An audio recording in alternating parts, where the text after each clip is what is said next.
Yon, what's up mga kagaston? Another video for today. So meron tayong gagawin ngayon, engine refresh. Ang odo nito is nasa 60 plus na. Tapos wala na ring hatak yung motor, pero may nakita tayong diferensya. Isa sa dahilan kung ba't walang hatak. Pero yon, bago lahat, intro muna.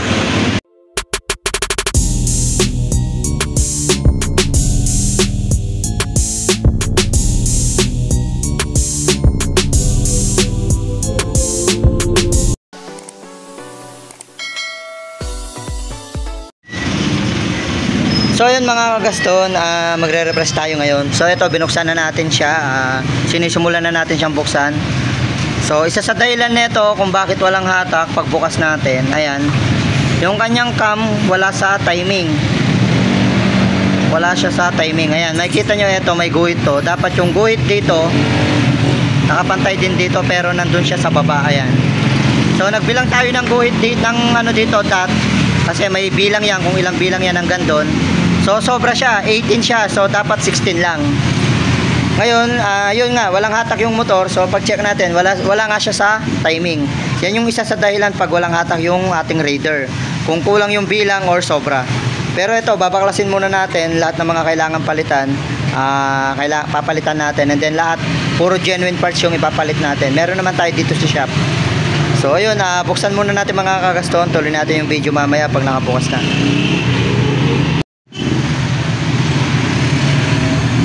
So ayun mga kagaston, nabuksan na natin yung makina ni Sir.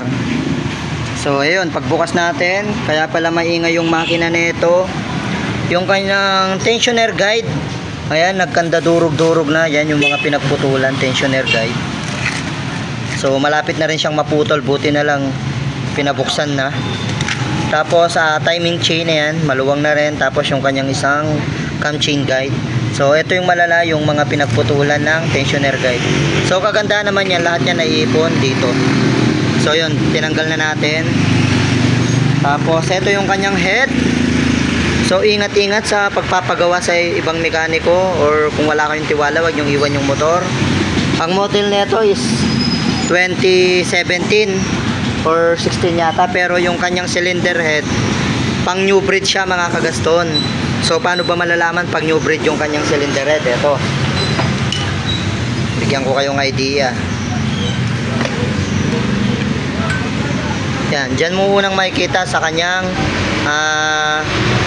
retainer valve guide, valve block. Yung kasing mga modelo mga kagaston, malalaman mo yung ito, yung valve, yung pinaka retainer na to, meron yan nakaumbok sa gilid na parang corona.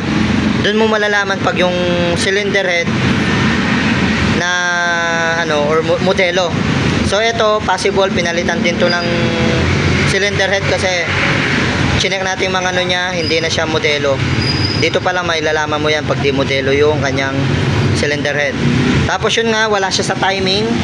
Imbis 18 yung bilang, imbis 16 yung bilang, eto 18. So buti na lang hindi tumukod yung barbula sa kanyang piston.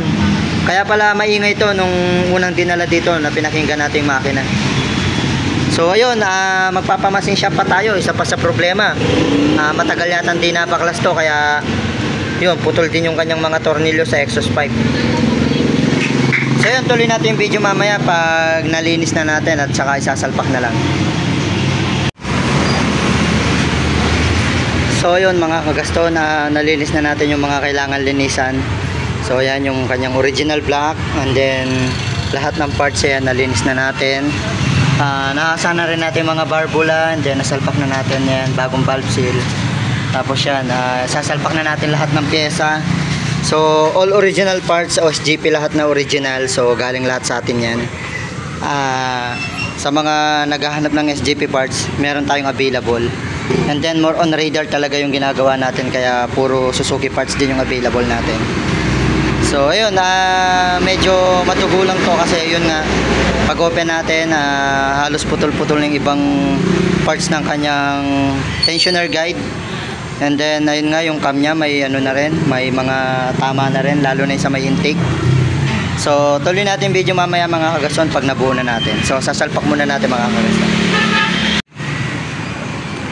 So yun mga kagaston, nasalpak na natin yung kanyang block and then yung head, and then ayun, sasara na natin siya. So sasalpak na natin lahat yan. Pero bago natin isara mamaya, magsusukat muna tayo ng valve clearance. Kasi kapag nag-repress tayo, siyempre mag-aasa ka ng barbula. Minsan nag-iiba yung sukat ng valve clearance niya. So malalaman mo dun kung kailangan mo pang magbawas or magpalit ng shim. So ayun, tuloy natin yung video mamaya pa, mga kagaston, pag okay na, pag umaandar na yung motor. So ayun mga kagaston, all goods na yung motor ni sir. So marami-rami tayong ginawa rito. So ayun, nakita nyo naman yung mga ginawa natin dito. So marami rin tayong pinalitan. So 2016 model, top overall. And then halos overall na rin siya kasi kabila ang crankcase nakalas din. So marami tayong ginawa, nagpalit tayo ng valve seal. So siyempre pag repress, valve seal, piston ring, gasket, timing chain, cam guide, tensioner guide. And then nagpalit din tayo ng bagong clutch lining kasi pinalitan to, pero yung nilagal ordinary lang, tapos baliktad pa yung pagkalagay ng mga plate, kaya walang hatak. Tapos yung cam nito nung binuksan natin, wala rin sa timing. So ngayon all goods na yung motor ni sir, ipipick up na lang niya mamaya.